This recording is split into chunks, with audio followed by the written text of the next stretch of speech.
नमस्कार, स्वागत आहे आपले मॅक्स मंथन डेली न्यूज चॅनलमध्ये। मनन करा, विचार करा आणि सत्य जाणून घ्या। पिंपरी चिंचवडमधून थेट बातमी देत आहे। महाराष्ट्राची संत परंपरा आणि भारतीय संविधान यांचा अन्योन्य संबंध आहे, असं प्रतिपादन सुप्रसिद्ध कीर्तनकार हभप श्यामसुंदर सोन्नर महाराज यांनी केलं आहे। पिंपरी चिंचवडमधील थेरगावात संविधान सजगता मंच आणि छावा मराठा युवा महासंघाच्या वतीने आयोजित संत साहित्यातील संविधानिक मूल्ये या विषयावरील व्याख्यानात ते बोलत होते। मात्र ज्यावेळेला संविधान अडचणीमध्ये येत आहे, संविधानाच्या बद्दल वेगवेगळ्या प्रकारचे त्या ठिकाणी मोडतोड करण्याचे प्रयत्न होत आहेत, संविधानाला वेगवेगळ्या माध्यमातून बदनाम करण्याचं, कमी लेखण्याचं प्रयत्न होत आहेत आणि हे प्रयत्न दिसू लागले तेव्हा संविधान प्रेमी माणसांना आमचं संविधान कसं चांगलं आहे हे सांगण्याची त्या ठिकाणी गरज निर्माण झालेली आहे। एक गुरुजी आहेत सांगलीचे, ते गुरुजी सांगतात की बाबा संविधानापेक्षाही मनुस्मृती श्रेष्ठ आहे आणि तोच धागा पकडून आमचे अनेक कीर्तनकार संविधानाविषयी वेगवेगळ्या प्रकारचा अभ्यास न करता त्या ठिकाणी संविधानाला बदनाम करण्याचा प्रयत्न करतात।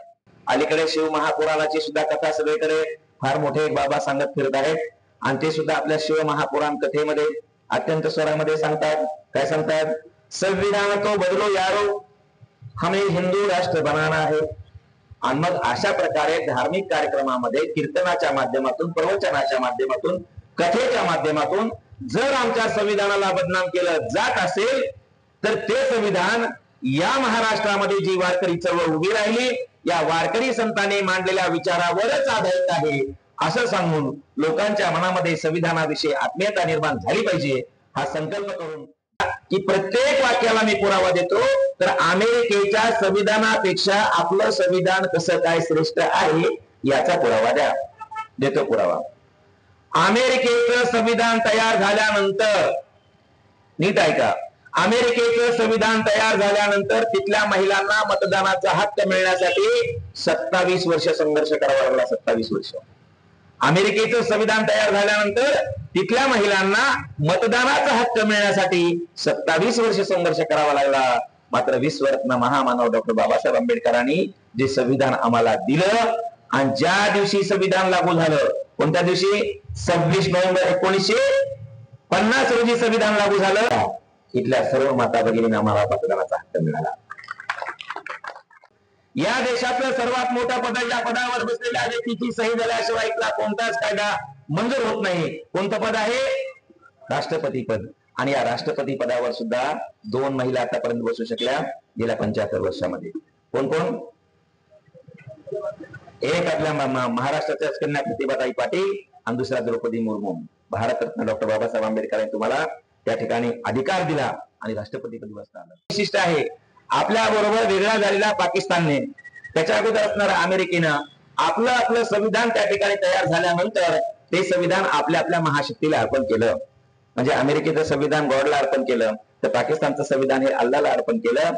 आपलं संविधान तयार झाल्यानंतर ते संविधान कुणाला अर्पण करायचं याच्यावर संविधान सभेमध्ये वेगवेगळ्या प्रकारच्या चर्चा झाल्या आणि या चर्चा होत असताना अनेकांनी पर्याय सुचवले। म्हणजे काय? की आपल्या देशाची विभागणी ही धर्मावर आधारित झालेली असल्यामुळे आपला देश हा फक्त हिंदू लोकांचा राहिला पाहिजे आणि म्हणून आपलं जे संविधान आहे ते देवाला अर्पण करावं असं काही लोकांनी मांडण्याचा प्रयत्न केला।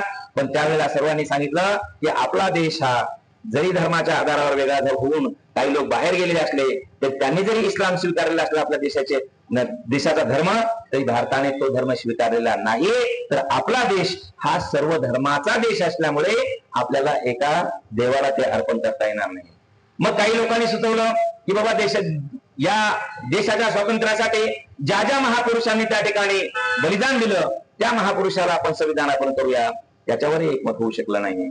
जसं आपल्या राष्ट्रपिता महात्मा गांधी यांचं कार्य देशाच्या स्वातंत्र्यामध्ये मोठं असल्यामुळे राष्ट्रपिता महात्मा गांधी यांना हे अर्पण करावं अशा प्रकारचा एक विचार पुढे आला, मात्र त्यालाही मान्यता मिळू शकली नाही। आणि मग शेवटी एक विचार पुढे आला की आपलं संविधान देवाला अर्पण करायचं नाही, आपलं संविधान कुठल्या महापुरुषाला अर्पण करायचं नाही, आपलं संविधान मग कुणाला अर्पण करायचं ठरलं? स्वतःला अर्पण करायचं ठरलं। आणि म्हणून आपल्या संविधानाचं वैशिष्ट्य काय असेल तर आपलं संविधान हे आपल्याला स्वतः प्रत समर्पित करीत। आपलं जे संविधान आहे ते कुठल्या एका जातीचं आहे का? आपलं संविधान कुठल्या एका धर्माचं आहे का? आपलं संविधान कुठल्या एका प्रांताचं आहे का? आपलं संविधान कुठल्या एका पक्षाचं आहे का? नाही. जसं भारतीय संविधान कुठल्या एका जातीचं नाही, कुठल्या एका धर्माचं नाही, कुठल्या एका पंथाचं नाही, कुठल्या एका पक्षाचं नाही, तसंच वारकरी संप्रदाय सुद्धा कुठल्या एका जातीचा नाही. वारकरी संप्रदाय सुद्धा कुठल्याही एका जातीचा नाही. पुढचं वाक्य आहे का, वारकरी संप्रदाय सुद्धा कुठल्याही एका धर्माचा सुद्धा नाही. वारकरी संप्रदाय कुठल्या एका प्रांताचा सुद्धा नाही आणि वारकरी संप्रदाय सुद्धा कुठल्या एका पक्षाचा नाही महाराज. आणि म्हणून वारकरी संतांनी जे विचार मांडले त्याच विचाराचं प्रतिबिंब आपल्या संविधानामध्ये दिसतंय. तुम्ही म्हणाल महामानव विश्वरत्न डॉक्टर बाबासाहेब आंबेडकर भारतामधल्या संत परंपरेला वाचत होते, त्यांना फॉलो करत होते, असा प्रश्न आपल्या मनामध्ये निर्माण होईल. तर आपल्या माहितीसाठी सांगतो की महामानव डॉक्टर बाबासाहेब आंबेडकर स्वतः सांगतात की संविधान लिहित असताना मला संत विचाराचा खूप फायदा झाला. नवे नवे इथल्या वारकरी संतांच्या बद्दल महामानव डॉक्टर बाबासाहेब आंबेडकरांच्या मनामध्ये अत्यंत आत्मीयता होती. महामानव विश्वरत्न डॉक्टर बाबासाहेब आंबेडकरांनी इथल्या मुख्या जनतेला आपला आवाज लोकांपर्यंत पोहोचवण्यासाठी, इथल्या मुख्या जनतेचा आवाज लोकांपर्यंत पोहोचवण्यासाठी एक वर्तमानपत्र काढलं. पहिलं वर्तमानपत्र कोणतं आहे? मूक नायक. इथल्या मुख्या जनतेचा आवाज तिथल्या प्रस्थापित व्यवस्थेपर्यंत पोहोचला पाहिजे, यासाठी महामानव डॉक्टर बाबासाहेब आंबेडकरांनी मूक नायक वर्तमानपत्र काढलं. आणि मूक नायक वर्तमानपत्राची जी स्लोगन होती, आजही जे वर्तमानपत्र आहेत त्या प्रत्येकाची आपली आपली काही स्लोगन आहे. आमच्या महाराष्ट्राचं काय आहे पत्र नव्हे मित्र, लोकमतचं काही वेगळं आहे, कुठलं अजून तिसऱ्याचं काही वेगळं आहे. तसं महामानव विश्वरत्न डॉक्टर बाबासाहेब आंबेडकरांनी जे आपलं मूक नायक वर्तमानपत्र काढलं, त्या मूक नायक वर्तमानपत्रावर जे स्लोगन छापलेली होती, जे ब्रीदवाक्य छापलेलं होतं, ते तुकाराम महाराजांचा अभंग होता. कोणता अभंग होता? डॉक्टर बाबासाहेब आंबेडकर आणि आपल्या मूक नायक वर्तमानपत्रावर अभंग छापतात. कोणता अभंग आहे? काय करू आता धरून या भीर, निशंक हे तोंड वाजविले, नोहे येथे कोणी मुकियाचा जाण, सार्थक लादूनी नोहे हेत. तुकाराम महाराज त्यावेळेच्या प्रस्थापित व्यवस्थेला धनकावून सांगताना म्हणतात की बाबांनो, आता मुक्यानं राहून अन्याय सहन करता येणार नाही, तर आता कुणाची भीड ठेवता आपल्याला आपलं किमान तोंड वाजवावं लागेल, आपले दुःख मानावे लागतील. काय करू आता धरून या भीड. आणि म्हणून डॉक्टर बाबासाहेब आंबेडकरांना वाटलं की जे तुकाराम महाराजांनी त्यावेळेच्या प्रस्थापित व्यवस्थेला ठणकावलेला आहे, आजच्या राज्यकर्त्याला आणि प्रस्थापित व्यवस्थेला आपल्याला त्याच भाषेत सांगावं लागेल. आणि म्हणून मूक नायक या वर्तमानपत्रावर डॉक्टर बाबासाहेब आंबेडकरांनी तुकाराम महाराजांच्या त्या अभंगाच्या ओळी छापल्या. पत्रावर बाबासाहेबांनी ज्ञानेश्वरी मधली ओवी छापलेली होती. कोणती ओवी आहे?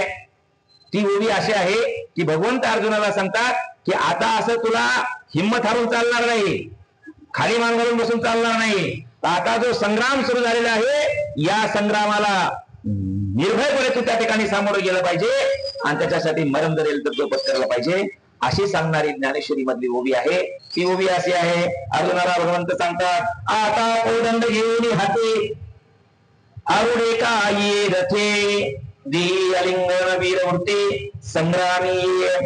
आता कोदंड घेऊन हाती, आता तो हातामध्ये शस्त्र घेऊन या, समोरच्या बरोबर लढायला त्या ठिकाणी सज्ज राहा. बाबासाहेब सुद्धा आपल्या लोकांना सांगतात की आतापर्यंत तुम्ही शांत राहिला, आता आपल्याला या संग्रामाला सामोरं जावं लागेल. आणि हा संग्राम त्या ठिकाणी करत असताना देई अलिंगन वीरवृत्ती, या संग्रामासाठी वीरवृत्तीनं आलिंगन देण्याची, त्यासाठी मृत्यू पत्करण्याची सुद्धा तयारी करत ठेवावी लागेल, असं बाबासाहेब आपल्या लोकांना सांगतात. त्या ज्ञानेश्वरी मधल्या ओव्या आहेत. हा संत साहित्य आणि बाबासाहेबांचा विचार आणि संविधानाची परस्पर पूरकता आहे.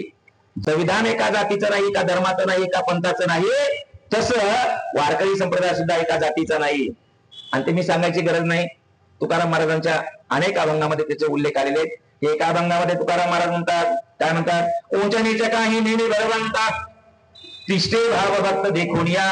आणि या अभंगामधल्या तिसऱ्या चरणामधला पहिला संत आहे चरमरंगुला गे रोहिदासा संगे, कबीराच्या मागे सेले विने. चौथ्या चरणामधला पहिला संत तर अजून भारी आहे. कोण आहे? सज्जन कसाया विकू लागे मास, माळ्या सावत्यास खुरपू लागे, सज्जन कसाया विकू लागे मास. आता तुमच्या पुण्यामध्ये अजून तेवढं लोन आलं नाही की बरं, पण आमच्या मुंबईमध्ये आता कुणी काय खायचं आणि कुणी काय लिहायचं याच्यावर निर्बंध यायला लागले. एखाद्या सोसायटी जर बांधलेली असेल तर त्याच्यामध्ये कुणी जर मांस खात असेल, कुणी जर नॉनव्हेज खात असेल तर त्या सोसायटीमध्ये त्यांना घर विकत मिळत नाहीत, भाड्यानं मिळत नाहीत. एखाद्याला मिळालं आणि त्यांनी जर खालच्या आपल्या फ्लॅट मध्ये बोंबील भाजले आणि वरच्याला जर वास आला तर ती लोक येऊन मारायला लागले. मी वारकरी आहे, मी नॉनव्हेज खात नाही, मी मांस खात नाही, पण माझा वारकरी संप्रदाय कोण काय खातं याच्याबद्दल त्याच्याचा तिरस्कार करत नाही. आणि तसा जर तिरस्कार असता, मांस खाणाऱ्याच्या बद्दल वारकरी संप्रदायाच्या मनामध्ये तिरस्कार असता, तर आमच्या भगवंताने मांस विकायला मदत केली नसती. मग कुणाला मांस विकलेला आहे? सज्जन कसाया विकू लागे मांस. सज्जन कसायाला आमचा भगवंत मांस विकण्यासाठी सुद्धा मदत करतो. याच्यामध्ये सर्व संतांची यादी दिलेली आहे की कोणत्या कोणत्या संताबरोबर भगवंताने काय काय काम केलं आणि त्याच्यावरून त्या संतांची जात आपल्या लक्षामध्ये येते. मी वारकरी संप्रदाय सर्व जातीचा म्हणतो त्यावेळेला कोणालाच फार टेन्शन येत नाही. सगळ्यांच्या चेहऱ्यावर प्रसन्नता असते. कशामुळं? एक है सेफ है. आम्हाला सांगितलं जातं एक है तो सेफ है. निवडणूक संपते आणि आमचं सेफ पण जातं आणि आम्ही घरामध्ये काहीतरी शिजवलेलं आहे म्हणून जे आम्ही सेफ होण्यासाठी येत आलेलो आहोत तेच आम्ही एकमेकाच्या पुन्हा बोकांडीवर बसायला लागलो. अमरावतीमध्ये मोहम्मद खान नावाचे महाराज आहेत, वारकरी होते. ते मोहम्मद खान नावाचे महाराजांची आषाढी वारीला आपली जशी आळंदीहून दिंडी जाते, दिल्लीवरून दिंडी जाते, तशी मोहम्मद खान महाराजांची दिंडी अमरावतीवरून येते. दुसरे आपले श्रीगोंद्याला परवाच माझं कीर्तन झालं 17 तारखेला. तिथे एक मजार आहे शेख मोहम्मद महाराज, आणि शेख मोहम्मदांचे अभंग तर मराठीमध्ये आहेत. काय म्हणतात शेख मोहम्मद? शेख मोहम्मद म्हणतात, काय म्हणतात? ऐसे केले या गोपाळे नाही सोवळे ओवळे. एकदा वारकरी झालं की तुम्हाला सोवळं लागत नाही. अगोदरच्या आमच्या भक्ती परंपरेमध्ये आम्हाला जर पूजा करायची असेल तर कसं करावं लागत होते? सोवळं घालावं लागत होतं. अगोदरच नाही, आता ते परत सोवळं यायलंय आणि आपल्यासारख्या लोकांकडे आलं तर नवल नाही. माझी खासदार असणाऱ्या एका माणसाला त्याने सोवळं घातलं नाही म्हणून मंदिरामध्ये दर्शन दिलं नाही. ही गोष्ट लांबची नाही, गेल्या 6 तारखेची आहे, रामनवमी दिवशी. आपल्या सर्वांना त्या खासदाराचं नाव माहिती आहे आणि त्यांचा पक्ष सुद्धा आपल्या सर्वांना माहिती आहे. म्हणजे आज सोवळ्याच्या नावानं इतका भेदभाव केला जात असेल तर 700 वर्षापूर्वी ज्या वेळेला संत श्रेष्ठ नामदेव महाराज, गोरोबा काका, ज्ञानेश्वर महाराज यांनी वारकरी संप्रदायाची उभारी करताना सोहळ्याचं किती महत्व असेल, सोहळ्याला किती पूज्य मानलं जात असेल. पण शेख मोहम्मद सांगतात, बाबा मी वारकरी संप्रदायामध्ये आलो आणि सगळं सोहळं तिथं कुठल्याही प्रकारचं पाळलं जात नाही असं मला दिसलं. आणि हे कशामुळे झालं? या वारकरी संप्रदायामध्ये झालं. शेख मोहम्मद मराठीमध्ये अभंग लिहितात, काय सांगतात? काटे केतकीच्या झाडा आत फुलला केवडा. केतकीच्या झाडाला काटे आहेत परंतु आतमध्ये केवडा सुगंधित असतो. म्हणजे तुमच्या जीवनामध्ये येणारा प्रसंग असणार तुम्हाला अनुकूल असेलच असं नाही, पण ज्या वेळेला तुम्ही याच्यावरून वाटचाल कराल त्या दिवशी एक दिवशी तुमचं सामर्थ्य एवढं वाढेल की त्याच्यातून केतकीसारखं सुगंधित तुमचं जीवन होईल. अशा प्रकारचं सांगणारे शेख मोहम्मदांचे अभंग. म्हणजे वारकरी संप्रदाय जसा भारतीय संविधान जसं एका जातीचं नाही, भारतीय संविधान जसं एका धर्माचं नाही, तसं वारकरी संप्रदाय सुद्धा एका धर्माचा नाही. पण 42 वारकरी संत होऊन गेले, मुस्लिम संत होऊन गेले. तुम्हाला महाराष्ट्रात दुसरं जुनं नका मला सांगू. आज मुस्लिम धर्माच्या विषयी अत्यंत द्वेष केला जात असताना खरोखरच तिथं धर्म विचारून गोळ्या घातल्यात का? खरोखरच त्या ठिकाणी धर्माच्या नावालाच मारला आहे का? मारला आहे तर त्याच्यामध्ये खरे कोण आहे याचा निर्णय लागण्याच्या अगोदर त्या ठिकाणी मुस्लिम समाजाला अत्यंत अशा प्रकारचं टार्गेट केलं जात आहे. परवाच आमच्या ज्या मुंबईमध्ये मी राहतो त्या मुंबईमधल्या दादर परिसरामध्ये तिकडे काहीतरी धर्म म्हणून विचारून मारलं म्हणून इथे आमच्या मुस्लिम बांधवाला मारहाण करण्याचे प्रयत्न झाले. म्हणजे आज असं आमच्या डोक्यावर मस्तकामध्ये लिहिलं जात आहे की प्रत्येक मुसलमान म्हणजे दरोडेखोर असतो, प्रत्येक मुसलमान म्हणजे बॉम्बस्फोट करणारा असतो, प्रत्येक मुसलमान म्हणजे गोळीबार करणारा असतो. अशा प्रकारचा मुस्लिम समाजाच्या विषयी द्वेष पेरण्याचं काम सुरू असताना एवढ्या द्वेषाचा वनवा अंगावर झेलून आज एखादा तुमचा कीर्तनकार आहे का मुस्लिम की जो खांद्यावर विना घेतो आणि खांद्यावर विना घेऊन वारकरी संप्रदायाचा हा समतेचा विचार सांगतो असा एकतरी आज मुस्लिम कीर्तनकार आहे का, असा आपल्या सर्वांच्या मनामध्ये प्रश्न निर्माण होईल. पण आपल्या माहितीसाठी सांगतो की आजही 22 मुसलमान कीर्तनकार आहेत. 22, ज्याच्यामध्ये आमचे निफाडचे जलाल महाराज सय्यद आहेत. एका कुटुंबाने तर आपलं घर सोडलं आणि नूर बाबा आमच्या आळंदीमध्ये येऊन राहिले आणि नूर बाबांचे चिरंजीव त्या ठिकाणी अकबर महाराज शेख या ठिकाणी कीर्तन करताहेत आणि कीर्तनाच्या माध्यमातून सामाजिक समता साधण्याचा प्रयत्न करताहेत. आजही 22 मुसलमान कीर्तनकार या वारकरी संप्रदायामध्ये आहे. म्हणजे वारकरी संप्रदाय कुठल्याही एका जातीचा नाही, कुठल्याही एका धर्माचा नाही आणि तो फक्त पुरुषांचा नाही. लाडक्या नाहीत. कोणाच्या लाडक्या आहेत? मुख्यमंत्र्याच्या लाडक्या बहिणी झालेल्या आहेत. पण मानव सर मला परवाच माहिती मिळाली की काही काही बहिणीचा लाड कमी झालाय. म्हणा 2 महिने तर बहिणीचा लाडच पूर्ण बंद आहे म्हणा. आणि ते कशासाठी बंद आहे तर आता सगळ्या बहिणीचा लाड नाही करायचा.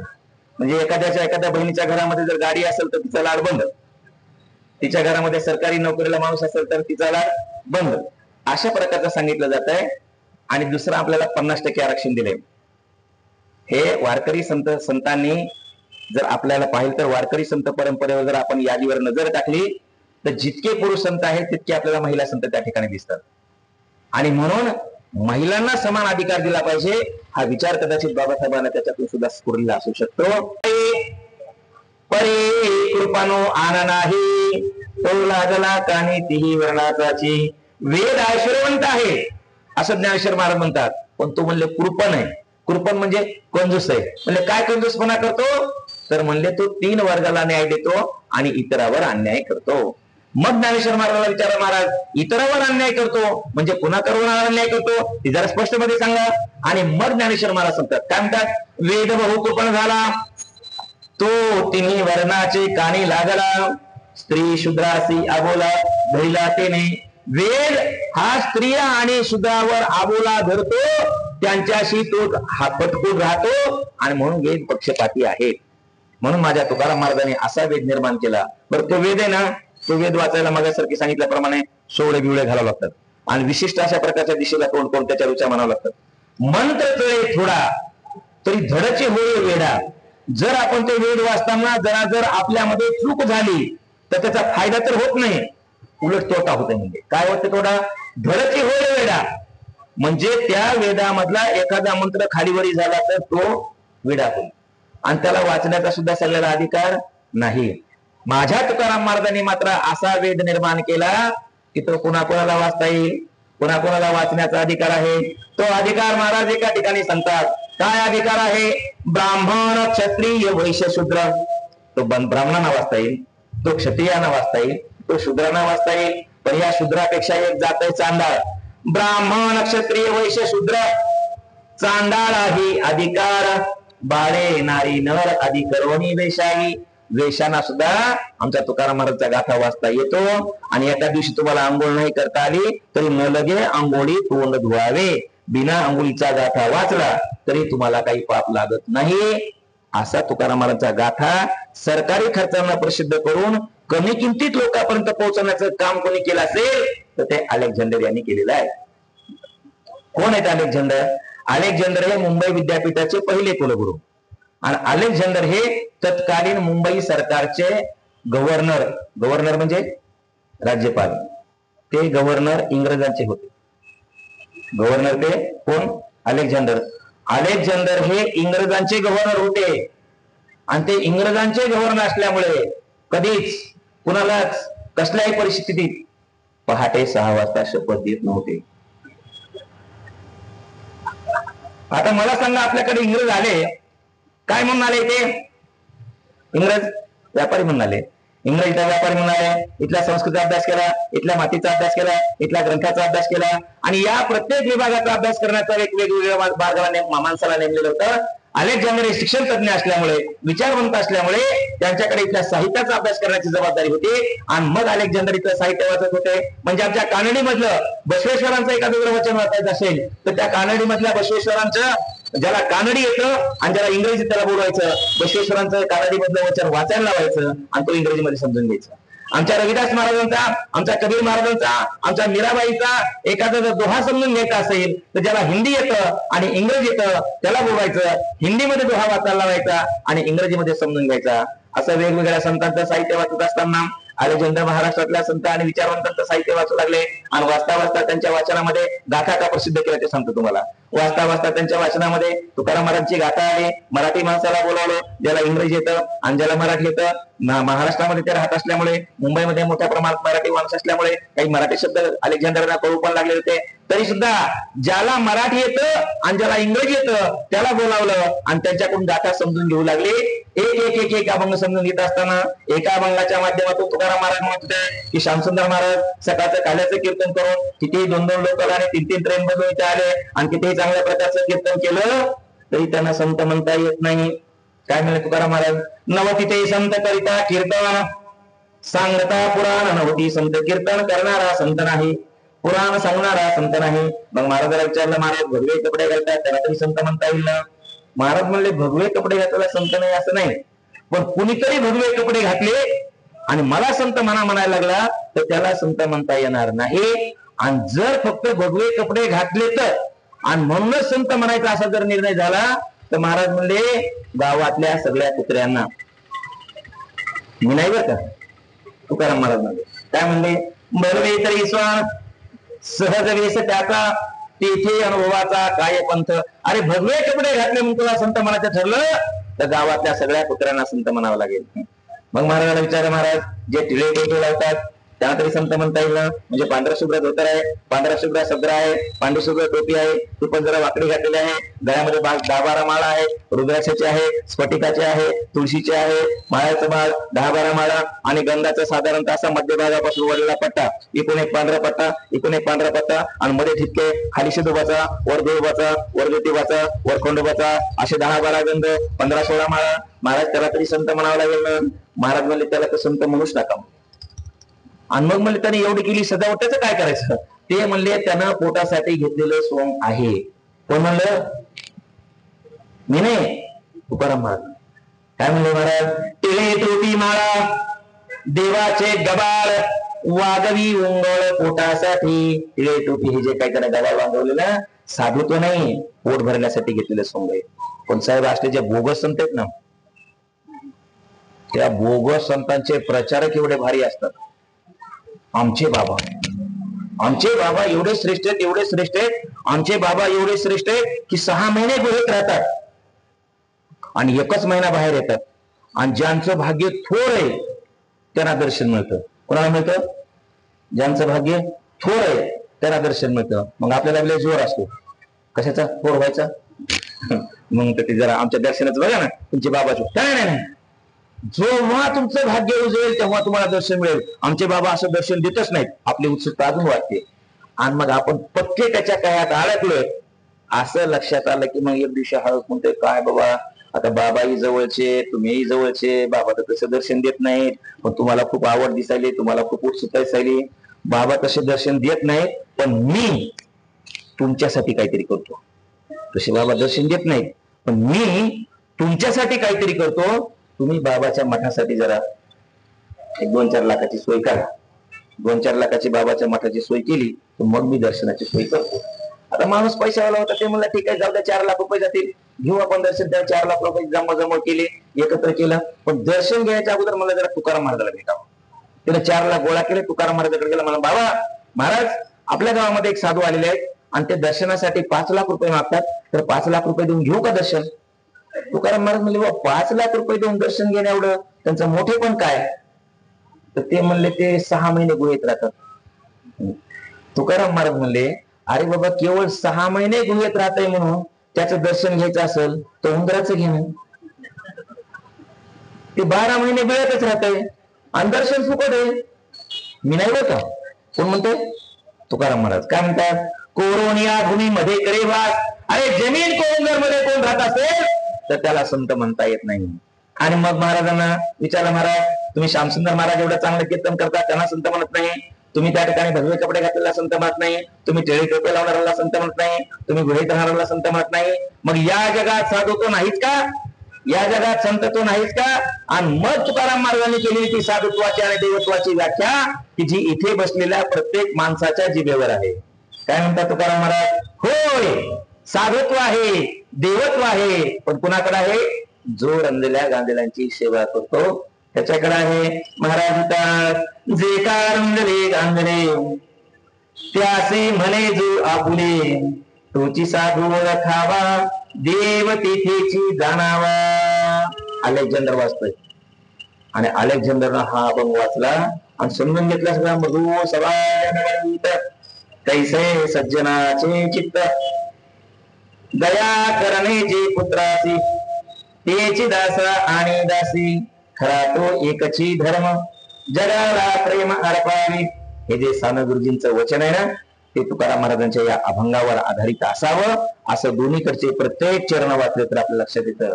म्हणजे महापुरुषांचे संतांचे विचार हे आपल्याला समान पातळीवर असल्याचं दिसून येतं. अलेक्झांडरने तो अभंग वाचला आणि त्यांना वाटलं की खऱ्या अर्थानं जगामध्ये सेवा करण्याचा, गोरगरिबांची सेवा करण्याचा मंत्र देणारा हा एकमेव संत आहे. आणि म्हणून त्या ठिकाणी सगळं साहित्य वाचायला सुरुवात केलं. शेतकऱ्याला काय सांगितलेलं आहे, महिलांना काय सांगितलेलं आहे, विद्यार्थ्यांना काय सांगितलेलं आहे. आता ते संत सांगतात विद्यार्थ्यांना बेलाचं पान व्हायला की पास होईल. आमच्या तुकाराम महाराज तसं नाही सांगत. तुकाराम महाराज विद्यार्थ्याच्या मनामध्ये आत्मविश्वास जागवतात. अरे मुलांनो, तुम्ही अभ्यास करण्यासाठी पुण्यामध्ये आलात, 2-3 वेळा तुमचे आयटम त्या ठिकाणी फुकट गेले असतील, तुमची युपीएससी निघाली नसेल, तुमची एमपीएससी निघाली नसेल, हरू नका, हरू नका. कारण या जगामध्ये कोणतीही गोष्ट असाध्य नाही. महाराज म्हणतात, असाध्य ते साध्य करिता सायास, कारण अभ्यास तुका म्हणे. अरे तुम्हाला कुठली गोष्ट असाध्य नाही, तुम्ही अभ्यास केला पाहिजे. ओले मूळ भेदी खडकाचे अंग, अभ्यासाची सांग कार्य सिद्धी. ओलं मूळ कोळ असतं पण प्रयत्न करत आणि खडकाला सुद्धा त्या ठिकाणी भेगा पाडतं. हे सामर्थ्य अभ्यासामध्ये आहे असा आत्मविश्वास विद्यार्थ्यांमध्ये जागवतात. शेतकऱ्यांना सांगतात, काय सांगतात? तोडली या बळे वाया जाती काची फळे. बाबांनो, कच्चे फळे तोडू नका, ते वाया जातील. अजून शेतकऱ्यांना सांगतात, काय सांगतात? मरे घा कोणी या तरी ती पेरणी, कुंभियाची वाणी लवरा हो. असं सगळ्या समाज घटकाला मार्गदर्शन करणार तुकाराम महाराजांचं साहित्य आहे. हे अलेक्झांडरला पटतं आणि एक ख्रिश्चन माणूस हा वारकरी संप्रदायाचा विचार लोकांपर्यंत जाण्यासाठी 1868 साली निर्णय घेतो आणि 1868 साली आजपासून 150 पेक्षा जास्त वर्षापूर्वी 24,000 रुपयाचा आर्थिक तरतूद त्यावेळेच्या अर्थसंकल्पामध्ये केली जाते आणि तुकाराम महाराजचा गाथा प्रसिद्ध केला जातो. म्हणजे एक ख्रिश्चन माणूस सुद्धा वारकऱ्यांचा विचार पुढे नेण्यासाठी प्रयत्न करतो. म्हणून वारकरी संप्रदाय कुठल्या एका जातीचा नाही, कुठल्या एका धर्माचा नाही, कुठल्या एका पंथाचा नाही, फक्त स्त्रियांचा नाही. भारतीय संविधानाचा अनुच्छेद 14 पासून 17 पर्यंत ज्या वेगवेगळ्या प्रकारच्या समता आणि इक्वॅलिटी सांगितलेली आहे ते सर्व आपल्याला या संतांच्या या विचारांमध्ये दिसू शकतं. म्हणून प्रस्ताविकेमधली समता हे मूल्य कसं आपल्याला संत साहित्यातून आलं हे दिसेल. आता तुम्हाला दुसरे 2 मुद्दे सांगून थांबणार आहे. कुठले कुठले? स्वातंत्र्य आणि बंधुत्व. हे मूल्य ती सगळी फाईल नवऱ्याच्याच हातात असते, मध्ये गेली की तिच्या हातात. बिचारीला लिहून दिलेलं सुद्धा वाचता येत नाही. अशा प्रकारे मग त्यानेच जर ती आपल्या विभागामधल्या एखाद्या बाईला शोधून दिलं नसतं का? पण वारकरी संप्रदायाने मात्र नेतृत्व देत असताना आपल्या बायकोकडे, बहिणीकडे नकळण्याला दिलं नाही. म्हणून वारकरी संप्रदायाने भारतीय संविधानाची अपेक्षा सांगतोय. नामदेव महाराजांनी 700 वर्षापूर्वी पंढरपूरच्या वाळवंटामध्ये तत्कालीन असणाऱ्या वाढणारी वर्णव्यवस्थेतून आलेली जात व्यवस्थेतून माणसामध्ये पडलेले भेद, त्याच्यातून निर्माण झालेली कर्मकांड आणि त्या कर्मकांडातून समाजात होणारं शोषण, या सर्वांवर पर्याय शोधण्यासाठी पंढरपूरच्या वाळवंटामध्ये या वारकरी संप्रदायाची उभारणी केली. आणि या वारकरी संप्रदायाची उभारणी केली त्यावेळेला जसं पुरुषांना सोबत घेतलं तसंच महिलांना सुद्धा सोबत घेतलं. आणि या वारकरी संप्रदायाची उभारणी करण्यासाठी पंढरपूरच्या वाळवंटामध्ये नामदेव महाराजांच्या बरोबर त्यावेळेला वेगवेगळ्या जातीतले 24 संत, स्त्री आणि पुरुष उपस्थित होते. आणि त्यावेळेला तिथलं संपूर्ण व्यवस्था पाहण्याचं, नेतृत्व सांभाळण्याची जबाबदारी नामदेव महाराजांनी त्यावेळेला कुठल्याही पुरुषाकडे दिली नाही, तर नामदेव महाराजांनी ती जबाबदारी जनाबाईकडे दिली. जनाबाईकडे ती जबाबदारी दिली आणि जनाबाई ती जबाबदारी समजू लागली, करू लागली. पुढे मगाशी सांगितल्याप्रमाणे या वारकरी संप्रदायाच्या विचाराचा प्रचार आणि प्रसार करण्यासाठी नामदेव महाराज पंजाबला निघून गेले. आणि नामदेव महाराज पंजाबला निघून गेलेले असताना 34 वर्ष ते तिकडे होते. आणि मग मगाशी म्हटल्याप्रमाणे नामदेव महाराज आपण काहीच ओळखत नाही. बरं, आमचे सचिन परब नावाचे एक पत्रकार आहेत, त्यांनी नामदेव महाराजांच्यावर रिंगण नावाचा संपूर्ण एकट्या संतावर अंक काढला आणि त्या अंकामुळे थोडे ते आम्हाला नामदेव महाराज कळाले, म्हणून साहित्य संमेलन घुमानला होऊ शकलं. आणि त्याच्यानंतर नामदेव महाराजांच्या तिथल्या समाधीचा जीर्णोद्धार करायचं तिथल्या लोकांना सुचलं. नामदेव महाराजांचे तिकडे पंजाबमध्ये 34 वर्ष असताना नामदेव महाराजांनी वारकरी संप्रदायाची संपूर्ण जबाबदारी ही जनाबाईवर सोपवली.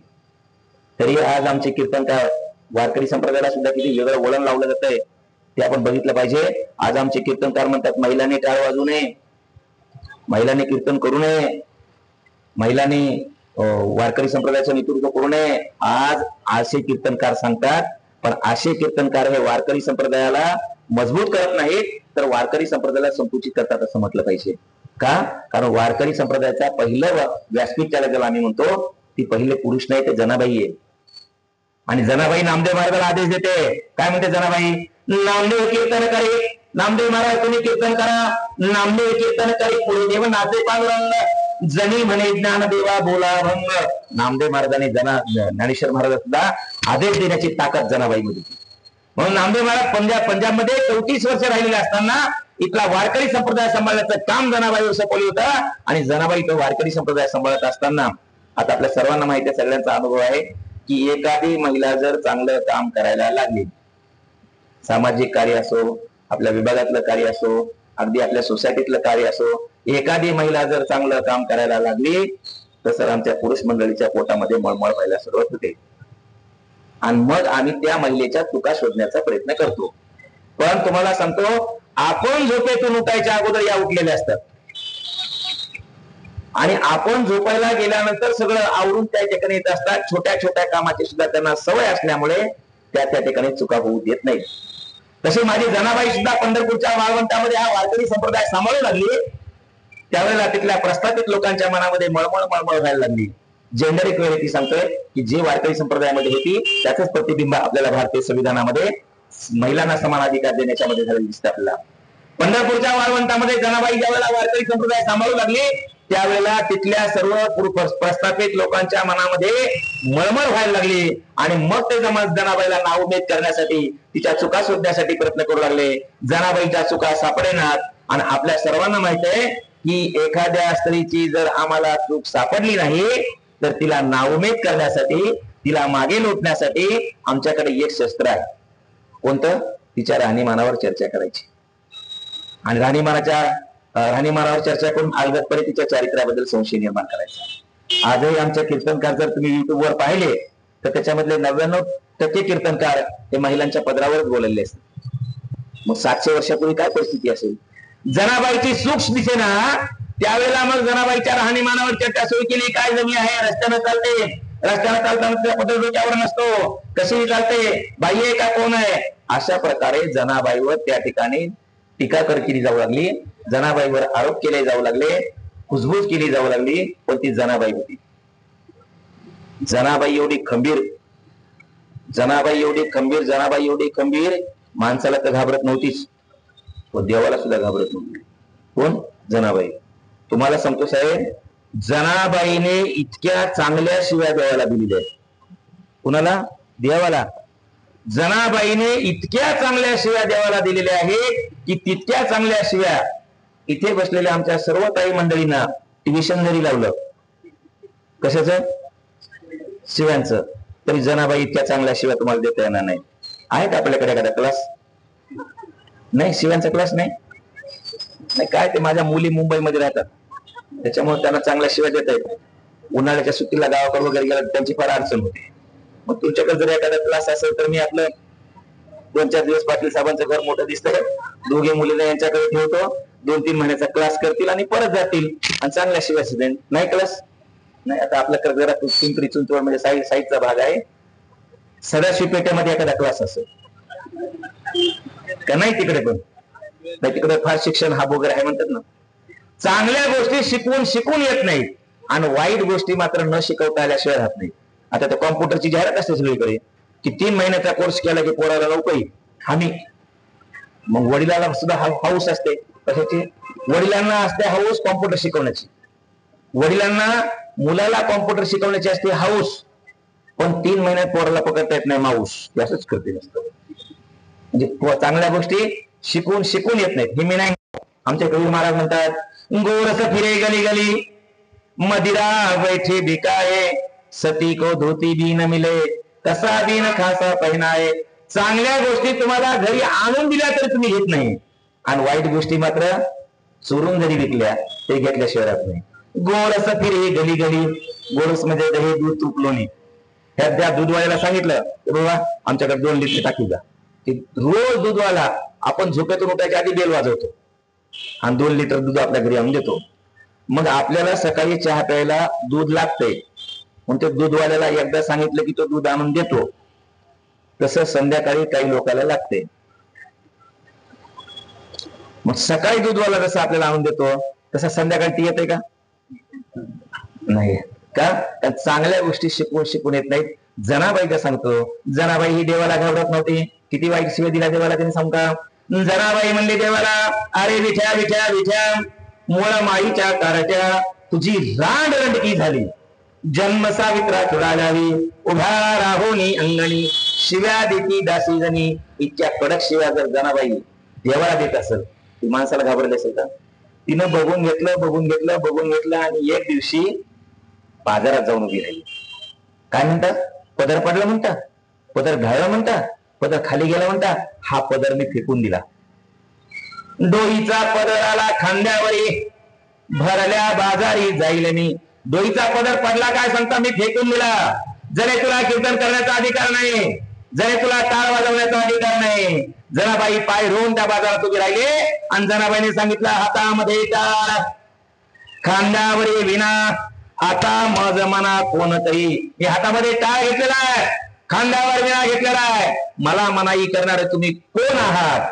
अशा प्रकारचा विद्रोह जनाबाईने त्यावेळेला केला. त्यावेळेला जनाबाईने पदर फेकून दिला. मी परवाच एका तशा सामाजिक कार्यकर्त्यांच्या शिबिराला, त्या ठिकाणी आपल्या संभाजीनगरच्या वर असणाऱ्या वेरूळ लेण्याच्या जवळ एक शिबिर होतं. शिबिराच्या मध्ये त्या वेरूळ बघण्याचा पण कार्यक्रम होता, लेण्या बघण्याचा कार्यक्रम होता. आम्ही लेण्या बघायला गेलो आणि एका लेणीमध्येच माझं प्रवचन ठेवलं होतं. सगळे बसलेले आहेत, आम्ही चाललो लेणीमध्ये आणि तिथल्या गाईडनं आम्हाला माहिती दिली की ही जी लेणी तयार करायची आहे, त्या या लेणीचं डिझाईन तयार केल्यापासून ते पूर्ण व्हायला 250 वर्ष लागली.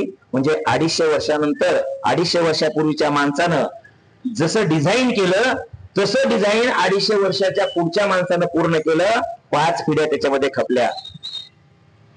पदरापेक्षा, आपल्या डोक्यावरच्या पदरापेक्षा आपल्या कर्तव्याला महत्व देणाऱ्या स्त्रीचं स्वप्न 700 वर्षापूर्वी जनाबाईने पाहिलं आणि आज इथे माझ्या माता भगिनी इथे बसलेले आहेत, हे तुमच्या रूपाने हे साकार झाले असं मला त्या ठिकाणी वाटतं. म्हणून आज महिला पदरापेक्षाही आपल्या कर्तव्याला महत्व देते म्हणून पंतप्रधान होऊ शकते, पदरापेक्षाही आपल्या कर्तव्याला महत्व देते म्हणून राष्ट्रपती होऊ शकते, पदरापेक्षाही आपल्या कर्तव्याला महत्व देते आणि म्हणून IAS-IPS होऊन राज्याचा कारभार पाहते. हे जनाबाईने 700 वर्षापूर्वी केलं आणि या महिलांच्या मध्ये असणारी ही ताकद विश्वरत्न महामानव डॉक्टर बाबासाहेब आंबेडकर यांनी ओळखली. आणि म्हणून संविधानामध्ये जितका अधिकार पुरुषांना दिलेला आहे तितकाच अधिकार महिलांना दिलेला आहे. म्हणून जातीय त्या ठिकाणी महिलांना जेंडर इक्वॅलिटी, त्याच्यामध्ये फक्त वारकरी संप्रदायामध्ये हिंदू स्त्रिया झालेल्या नाहीत, एक मुस्लिम स्त्री संत सुद्धा आहे. आपल्या बारामती जवळ एक गाव आहे आणि त्या गावामधल्या जैतुनबी अक्का शेख यांनी 8व्या वर्षी तुळशीची माळ गळ्यामध्ये घातली आणि तुळशीची माळ गळ्यामध्ये घालून त्या ठिकाणी स्वतःची दिंडी सुरू केली. 80व्या वर्षी त्यांनी आपला देह ठेवला आणि 80व्या वर्षी त्यांनी देह ठेवला त्यावेळेला त्यांची अंत्ययात्रा, त्यांचा जनाजा हा टाळ मृदंगाच्या गजरात निघाला. 80 वर्षे वारकरी संप्रदायाबरोबर राहिलेल्या जैतुनबी अक्काला ज्यावेळेला चिरशांती देण्याची वेळ आली त्यावेळेला वारकरी संप्रदायाला धरला नाही. कायाकडे धरला नाही की अक्का आमच्या बरोबर होत्या, आता आम्ही त्यांना वेद मंत्राच्या घोषामध्ये अग्निसंस्कार करू अशा प्रकारचा आग्रह केला नाही.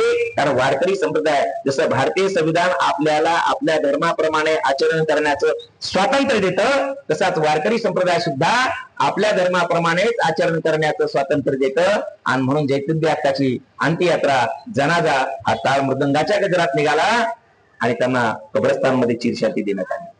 हे वारकरी संप्रदायाचं स्त्रियांच्या बद्दल आणि सर्व धर्मांच्या बद्दलचं मत आहे. म्हणून वारकरी संप्रदाय फक्त पुरुषांचा नाही, तर तो स्त्रियांचा आहे, तो फक्त हिंदूंचा नाही, तो एका जातीचा नाही, तर सर्व धर्माचा आहे.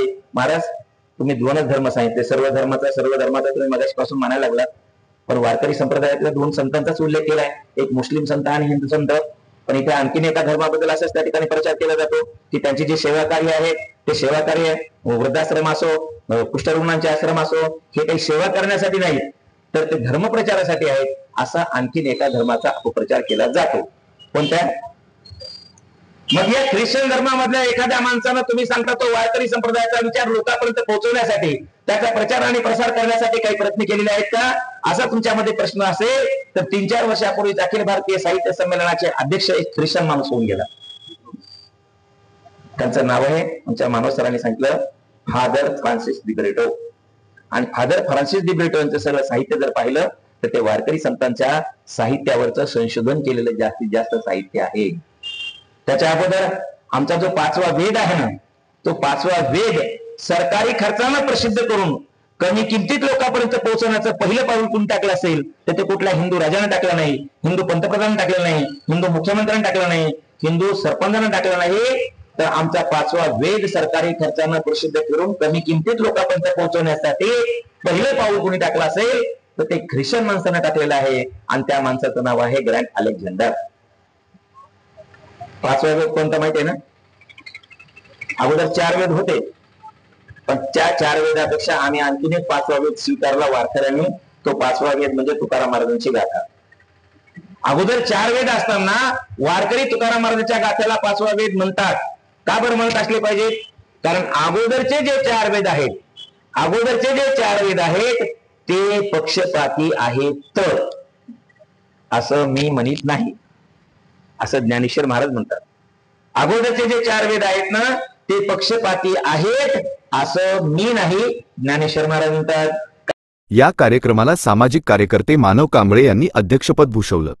व्यासपीठावर अनिल सूर्यवंशी, रवींद्र दुधेकर, वसंत साळवी, महावीर कांबळे, डॉक्टर पवन साळवे, माजी नगरसेवक मारुती भापकर, माजी नगरसेविका वैशाली उबाळे यांच्यासह अनेक मान्यवर उपस्थित होते.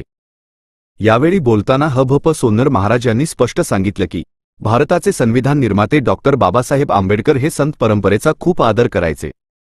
त्यांनी आपल्या मुकनायक वृत्तपत्राच्या मुखपृष्ठावर संत तुकाराम महाराजांचा अभंग आणि बहिष्कृत भारत वृत्तपत्राच्या मुखपृष्ठावर संत ज्ञानेश्वरीतील अभंग हे घोषवाक्य म्हणून वापरले. यावरून दिसून येतं की संविधान तयार करताना डॉक्टर आंबेडकरांवर संत विचारांचा मोठा प्रभाव होता. कार्यक्रमाची सुरुवात उपस्थितांनी एकत्रितपणे संविधानाच्या प्रास्ताविकेचं वाचन करून केली. त्यानंतर ह.भ.प. श्यामसुंदर सोन्नर महाराज यांचा संविधानाची प्रत देऊन सन्मान करण्यात आला.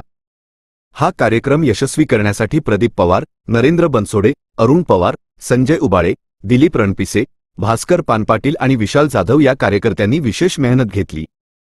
कार्यक्रमाचं प्रास्ताविक धनाजी येळकर यांनी केलं. सूत्रसंचालन गिरीश वाघमारे यांनी प्रभावीपणे पार पाडलं आणि आभार प्रदर्शन शरद जाधव यांनी केलं.